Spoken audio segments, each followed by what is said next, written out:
मध्य प्रदेश शासन का संकल्प कि समाज के अंतिम व्यक्ति तक शासकीय योजनाओं का लाभ पहुंचे।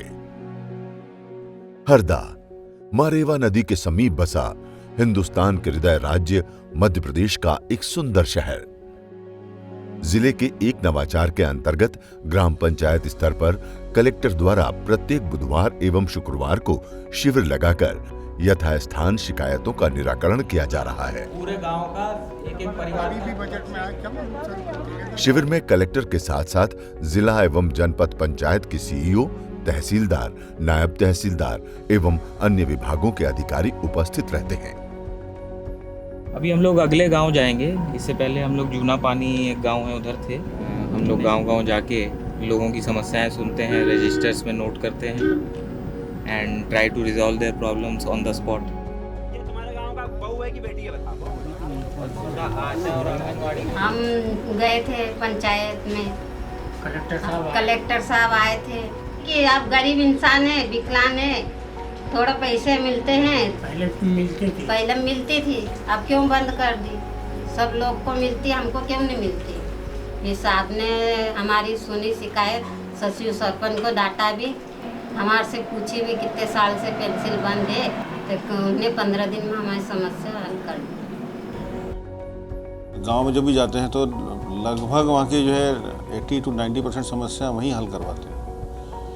अब जैसे कुछ समस्या ऐसी होती है जो कि जिला स्तर या राज्य स्तर से करनी, तो उसके लिए वो उनको आश्वासन देते हैं कि हम उसको करवा के आपको बताएं, और उसका भी फॉलोअप हर सोमवार को जो मीटिंग होती है हमारी टीएल मीटिंग, उसमें उसका फॉलोअप भी लेते हैं। ये सुनिश्चित करना हरदा प्रशासन का दृढ़ संकल्प है कि ग्राम शिकायत से संबंधित सभी नीतियों को परिपूर्ण रूप से हल किया जाए।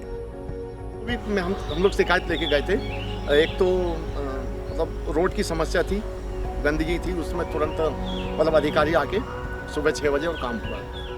तो वो डोर टू डोर जाके लोगों के आवेदन ले लेते हैं और अपने जो कंप्लेंट रजिस्टर होता है उसमें शिकायतकर्ता का नाम, उसकी क्या समस्या है और किस विभाग या किस डिपार्टमेंट से रिलेटेड है उसका पूरा डिस्क्रिप्शन लिख देते हैं और एडवांस में ही उन डिपार्टमेंट्स को भी बता देते हैं। तो जो डिपार्टमेंट प्रोएक्टिव होते हैं वो पहले ही रिजॉल्व भी कर लेते हैं कुछ शिकायतें, और फिर जिस दिन हम जाते हैं तो एक एक शिकायतकर्ता को बुलाकर उससे पूछते हैं कि आपकी शिकायत का निराकरण हुआ कि नहीं। अगर नहीं हुआ तो वहाँ पर उपस्थित जो उस विभाग से रिलेटेड अधिकारी होते हैं उनसे पूछते हैं कि इनका समस्या का निराकरण कैसे होगा।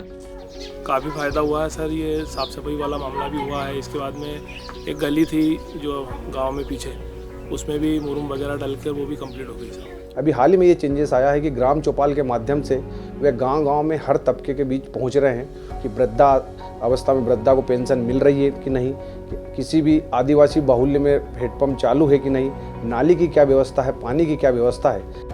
ग्राम में नल जल योजना जो बंद पड़ी हुई थी, तो कलेक्टर सर ने पीएचई विभाग के साहब को निर्देश किया कि तत्काल 2 दिन के अंदर लाइन सही की जाए और पूरे गांव में पानी नलों को दर दिया जाए। साहब के दौरे से जो काम होते थे उसमें गति आई है, बहुत गति आई है। मैं समझता हूँ कि साहब का परिमाण जो है बहुत सार्थक है। जी, कलेक्टर साहब का जो दौरा हुआ उससे पहले हमने घर घर जाकर आवेदन कलेक्ट किए, लोगों से समस्याएं जानी, उनके द्वारा आवेदन जो भी दिए गए। फिर कलेक्टर साहब जब आए उनने एक रजिस्टर में हमने उनको दर्ज करके उस कलेक्टर साहब के सामने उनको रखा कि ये समस्याएं हैं ग्रामीणों की। प्राप्त प्रतिवेदन को उत्तरा पोर्टल पर अपलोड किया जाता है एवं जिला अधिकारी समस्या का निराकरण कर पोर्टल पर दर्ज करते हैं। उन्नति और विकास आते हैं साथ जब होती है लोक कल्याण सर्वोच्च प्राथमिकता। आज का प्रयास बनेगा कल का इतिहास। त्वरित समाधान और विश्वास से खिलेगा जीवन होगा खास।